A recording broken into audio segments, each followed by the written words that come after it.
अस्सलामुअलैकुम वरहमतुल्लाहि वबरकातुहू। बिस्मिल्लाहिर्रहमानिर्रहीम नहमदुहु व नुसल्ली अला रसूलिहिल करीम व अला आलिहि व अस्हाबिहि अजमईन अम्मा बाद। मोहतरम भाइयों, बुजुर्गों, दोस्तों, देखो आज हम बात करेंगे कि आपको डायरेक्ट जिद्दा जाने की ज़रूरत नहीं है। सस्ते से सस्ता उम्रा अगर आपको करना है, सस्ते से सस्ता उम्रा, ये ट्रिक याद रखो, इंशाअल्लाह आपका सस्ते से सस्ता उम्रा होगा। सबसे पहली चीज़, हम लोग जो डायरेक्ट जिद्दा जाते हैं ये सिस्टम बंद करना पड़ेगा। डायरेक्ट जिद्दा जाने की आपको ज़रूरत ही नहीं है। देखो अभी अगर आप ऑनलाइन जाके सर्च करोगे, जैसे मैंने बताया था स्काई स्कैनर है या इसके अलावा और भी वेबसाइट्स हैं जिनके ऊपर अगर हम डायरेक्ट मुंबई से अबू धाबी का टिकट देखते हैं जनवरी, फरवरी, मार्च का, वो आपको मिल रहा है 6,500 रुपये में वन साइड और रिटर्न मिल रहा है 12, 12,500 या 13,000 रुपये में। तो हमारा जो सफ़र है ना वो इस तरतीब से हमको करना है। मुंबई से डायरेक्ट जिद्दा वाला सिस्टम ख़त्म करके मुंबई से उसको करो अबू धाबी। अबू धाबी जब आप पहुंचते हैं, अबू धाबी का टिकट आपको मिल रहा है सस्ते से सस्ते में 6,000, 6,500 रुपये वन साइड, यानी 13,000, 15,000, 14,000 के अंदर, यानी 12,000 तक भी वो रिटर्न टिकट मिल रहा है तारीख़ के हिसाब से। अगर आपने वो रिटर्न टिकट ले लिए, वो हो गया आपका टिकट 12-14,000 रुपये के अंदर। उसके बाद अबू धाबी से एक एयरलाइन है जिसका नाम है विज़ एयरवेज़, विज़ WIZZ, याद रखो। ऐसे फेक वेबसाइट्स 50 है सोशल इसके ऊपर, गूगल के ऊपर। विज़ एयरवेज़, विज़ WIZZ, यह है विज़ एयरवेज़ का नाम। विज़ एयरवेज़ की वेबसाइट पे अगर आप जाओगे ना तो विज़ एयरवेज़ की फ़्लाइट चलती है अबू धाबी से दम्माम के लिए और उसका प्राइस है ओनली 49 दिरहम। 49 दिरहम होते हैं 950 रुपये अपने इंडिया के। ऐसे ही बहुत सारे टाइम पे वो भी कम हो जाते हैं, 40 दिरहम और 38 दिरहम। इस तरीके से अगर आप देखोगे तो 800-900 रुपये में आपको अबू धाबी से दम्माम तक का टिकट मिल रहा है, वो भी प्लेन का। इस तरीके से अगर आप रिटर्न टिकट का ये भी ख़र्चा जोड़ देते हैं उसके अंदर, तो वो दोनों मिला के अगर आपको 2,000 रुपये में भी रिटर्न टिकट मिल रही है अबू धाबी से दम्माम की, वो 2,000 और ये आपको जो मिला था 12-13,000 में, तो देखो ये 14-15,000 रुपये की आपकी जो है ना मुंबई से डायरेक्ट दम्माम तक की टिकट हो रही है। दम्माम आप पहुंच गए। अब याद रखो, आप बोलेंगे नहीं नहीं उम्रे के वीज़ा में तो हम दम्माम कैसे जा सकते हैं। उम्रे का वीज़ा अप्लाई करना ही नहीं है, आपको अप्लाई करना है टूरिस्ट वीज़ा। और अभी फ़िलहाल सऊदी गवर्नमेंट टूरिस्ट वीज़ा ही दे रही है। वो पुराना सिस्टम ख़त्म हो गया जब पहले उम्रे का वीज़ा लेकर जिद्दा जाना पड़ता था और उसके अलावा आप कहीं नहीं जा सकते थे, ना मक्का मदीना और जिद्दा के अलावा कहीं नहीं जा सकते थे। बाज़ औक़ात ताइफ जाने वालों को भी रास्ते में से वापस भेज देते थे, ऐसा भी होता था। अभी वैसा नहीं है। सऊदी गवर्नमेंट ने अपने टूरिज़्म को डेवलप करने के लिए बहुत सारे स्कीमें निकाली है। उनमें से एक स्कीम ये है, वो दे रहे हैं 3 महीने का आपको टूरिस्ट वीज़ा। उम्रे का वीज़ा नहीं है, टूरिस्ट वीज़ा, याद रखो। वो टूरिस्ट वीज़ा आपको लेना है।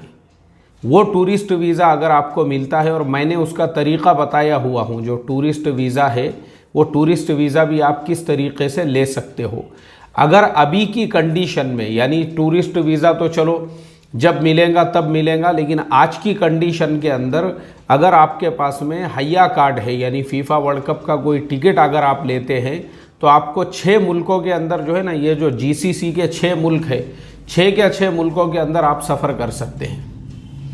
6 के 6 मुल्कों के अंदर आपको, फिर तो आप अबू धाबी से बस से भी सफ़र कर सकते हैं, लेकिन बस से बेहतर ये है कि आपको जब प्लेन है दम्माम तक तो मसला ही नहीं।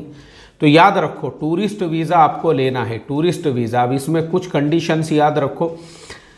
एक तो वो है जो सऊदी गवर्नमेंट पूरा पैकेज दे रही है वीज़ा का, जिसके अंदर जो है 3 महीने का वीज़ा वो लोग दे रहे हैं 300 रियाल के अंदर।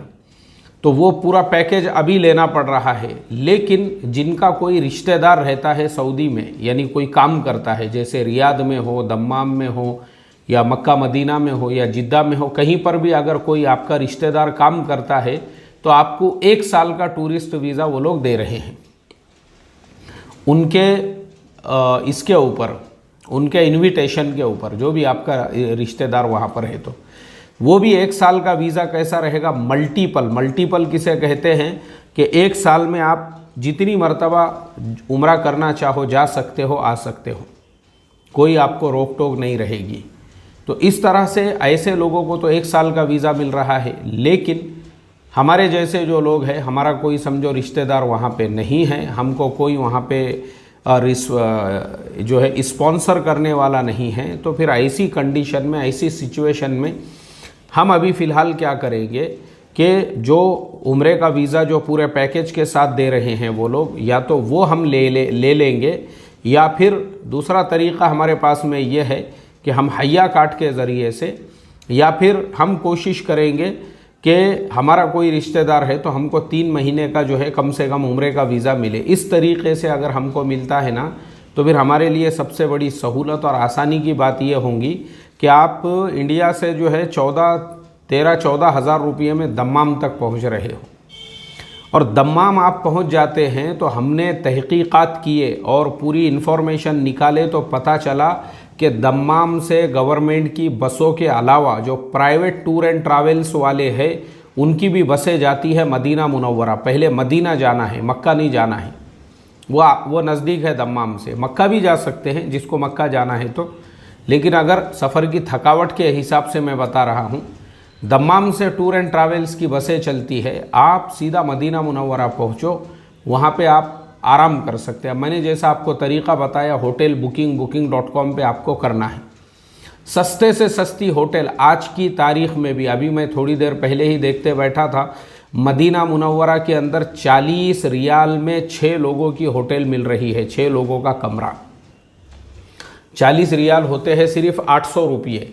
आज भी, आज की तारीख़ में, आज क्या तारीख़ है, 8 नवंबर 2022 को मैं ये वीडियो रिकॉर्ड कर रहा हूँ।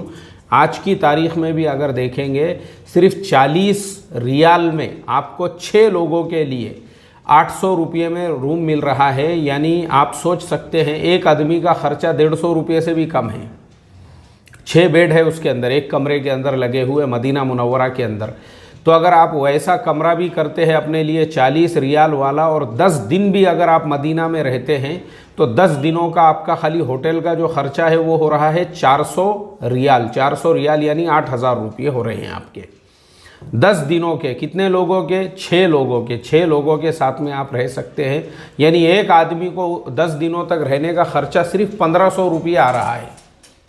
और उसके बाद आप मदीना मुनव्वरा से अब आपको एहराम बांधना है उम्रे का, और फिर आप मक्कतुल मुकर्रमा की तरफ अगर सफ़र करते हो तो फिर आपको जो है मदीना के अंदर ही, मदीना से जैसे ही बाहर निकलते हैं वहीं पे उम्रे का एहराम बांधा जाता है। वहाँ से आप उम्रे का एहराम बांधोगे तो उम्रे का एहराम बांध के आपको वहाँ से 40 रियाल, 50 रियाल और 60 रियाल के अंदर बसें चलती है मदीना से मक्का के लिए। अब आप वहाँ से मक्कतुल मुकर्रमा पहुँच सकते हैं। मक्का में भी जाने से पहले आप अपनी होटल बुक कर सकते हैं। मैंने तहकीकात किया पूरी, मैं जो आपको मालूमात दे रहा हूँ हवाई फायरिंग नहीं कर रहा हूँ, बल्कि जो लोग खुद मक्का में रहते हैं उनसे भी हमने पूरी तहकीकात की है। तो पता चला कि हरम के अतराफ़ का जितना एरिया है, इब्राहिम खलीलुल्लाह रोड है, इसी तरह से जो है जो मिसफला की कुबरी है, और इसी तरह से जो है सफ़ा मरवा के पीछे का जो एरिया है, और ऐसा ये जो पूरा एरिया है हरम के अतराफ़ का, वो 100 मीटर में भी अगर आप होटल लेते हैं ना, तो वो होटल आपको मिल रही है सिर्फ 100 रियाल के अंदर, वो भी 6 लोगों के हिसाब से एक दिन के लिए। और 100 से अगर आप 200 मीटर जाते हैं तो फिर वो कम रेट हो रहा है, वो 80 रियाल में मिल रही है। उससे और थोड़ा पीछे जाते हैं, यानी 500 मीटर जाते हैं और 1 किलोमीटर के दायरे में अगर जाते हैं तो वहाँ पे आपको 40 रियाल में होटल मिल रही है, जैसे मदीना में मिल रही थी।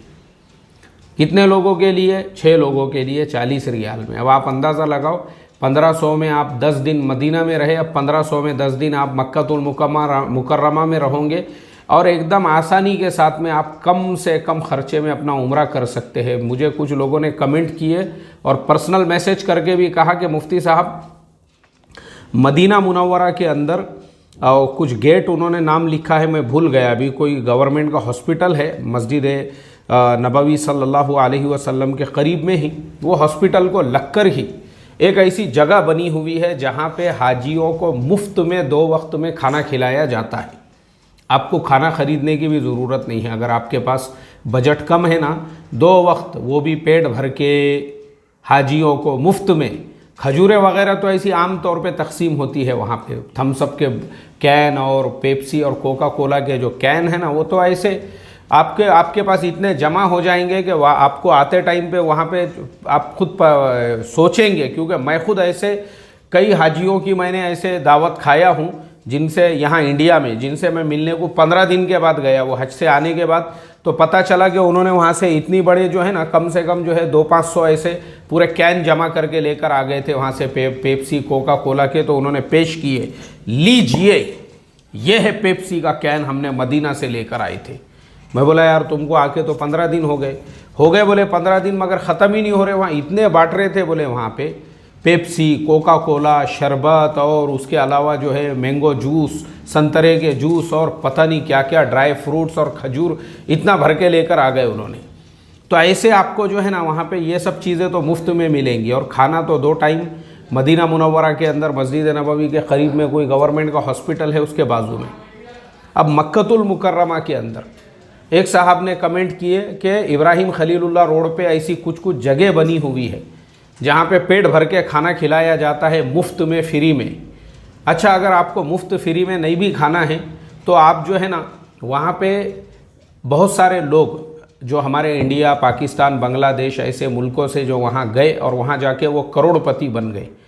वहाँ पे खाली हमारे मुल्कों के लोग सिर्फ ड्राइविंग नहीं करते हैं, बहुत सारे लोग ऐसे भी हैं, जैसे आपने देखे होंगे बिन दाऊद मॉल बोल के हरम के सामने, और उसकी चेन जो है पूरे सऊदी अरबिया में है।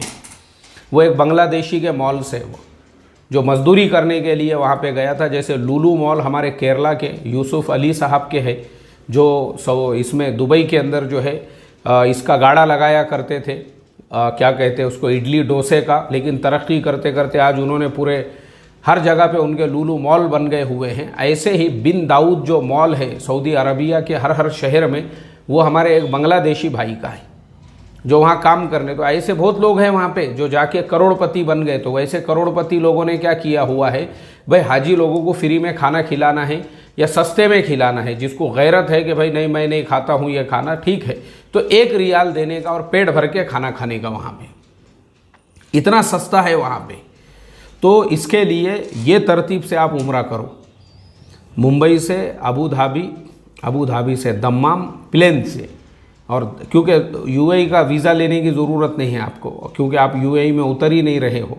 और दम्माम पहुंचने के बाद फिर दम्माम से आप जो है बाय बस, क्योंकि आपके पास जो टूरिस्ट वीज़ा है तो सऊदी के किसी भी एयरपोर्ट पे आप लैंड कर सकते हैं, आपको जिद्दा जाने की ज़रूरत नहीं। तो 13-14 हज़ार में दम्माम तक, फिर वहाँ से 1000 रुपये में मदीना तक, और फिर जो है मक्कतुल मुकर्रमा। और इस तरह से आप जो है 10-10 दिन यानी 20 दिन आप रह सकते। 3 महीने का है वीज़ा तो आप 3 महीने भी रह सकते हैं वहाँ पे। 1 महीना मक्का में, 1 महीना मदीना में, फिर 1 महीने में आप जो है ताइफ है, और इसी तरह से दूसरे जो शहर है तबूक है, खैबर है, और पूरा सऊदी अरबिया घूम सकते हैं आप, वहाँ पे सफ़र कर सकते हैं, बिल्कुल आपको कुछ प्रॉब्लम नहीं है। इस तरीके से अपने उम्रे की तरतीब बनाइए। और आखिरी में डिस्क्लेमर दे दूं, देखो मेरा काम है सिर्फ आपकी रहबरी करना। मेहरबानी करके मुझे फ़ोन या मैसेज बिल्कुल ना किया जाए कि आप हमारे वीज़ा की प्रोसेस करो या आप हमारे टिकट की प्रोसेस करो। हमारा काम है आपको बताना, वो आपको करना है, वो आपको करना है। अगर आप हमको इस किस्म का कोई फ़ोन करोगे, हम इमीडिएटली उसको ब्लॉक कर देते हैं और व्हाट्सएप पे मैसेज भी करोगे, क्योंकि हमारे पास ऐसी कोई सर्विसेज नहीं है, हम कोई टूर एंड ट्रैवल्स नहीं चलाते हैं। ये सिर्फ हम आपकी हमदर्दी में हम चाहते हैं कि हर गरीब से गरीब आदमी इस तरीके से उम्रा करे। आपकी मोहब्बत, आपकी हमदर्दी में हम ये इन्फॉर्मेशन और मालूमात आपको हमारे चैनल पे अपलोड करके दे रहे हैं। और सिर्फ मालूमात नहीं है, इसके लिए हमारी कोशिश भी है। दुआ करो, कल या परसों मेरा दिल्ली का सफ़र है, जो मैंने कहा था कि फॉरेन अफेयर्स मिनिस्ट्री के अंदर हम जो है एप्लीकेशन देने वाले हैं, उसके लिए भी मेरा सफ़र होने वाला है, ताकि हम इंडियंस को भी ऑनलाइन वीज़ा, जब वो मिल जाएगा ना हमको ऑनलाइन वीज़ा, हम भी ऑनलाइन वीज़ा सिर्फ 300 रियाल में हमको 3 महीने का वीज़ा मिलेगा। तो हम ये 1000 रियाल वाले से हमारे समझो ये झंझट से हमको आज़ादी मिल जाएंगी। तो वो भी अगर हो जाता है ना, तो उम्रा तो और 30,000 से भी कम में हो जाएगा आपका, 25-28 हज़ार में ही होगा फिर उसके बाद इंशाअल्लाह, और वो भी हम आपको करके बताएंगे। अल्लाह ताला आसानियाँ पैदा फरमाए और हम तमाम को अल्लाह ताला अपने घर की ज़ियारत के लिए और अपने नबी सल्लल्लाहु अलैहि वसल्लम के रोज़े पे सलाम अर्ज़ करने के लिए कबूल फरमाए। अस्सलामु अलैकुम व रहमतुल्लाहि व बरकातुहू।